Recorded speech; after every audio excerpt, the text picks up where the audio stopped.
माझं नाव अमृता विनू आहे आणि मी पहिला बॉम्बेमध्ये होती। जेव्हा माझा 5वा मंथ चालू होता तेव्हा माझे सोनोग्राफी काढलेला, तेव्हा मला सांगितलेलं की बेबीच्या फेसमध्ये प्रॉब्लेम आहे।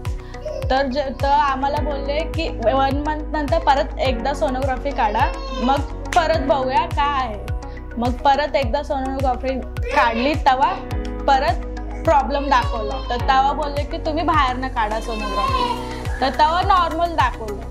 तर माझी सासू इथे राहायची म्हणून मी इथे केरलामध्ये आली। तर जेव्हा माझी डिलिव्हरी झाली तर तेव्हा फेसमध्ये प्रॉब्लेम दाखवला, तर व्हिक्टोरिया हॉस्पिटलमधनं आम्हाला लिहून दिलं की सेंट थॉमस हॉस्पिटलमध्ये जावा, तिथे तुमचं होईल।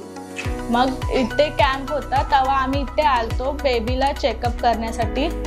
मग चेकअप झाल्यानंतर आम्हाला डेट दिल्यानंतर हिचं ऑपरेशन केलं आणि ऑपरेशन झाल्यावर आम्हाला खूप भारी वाटलं।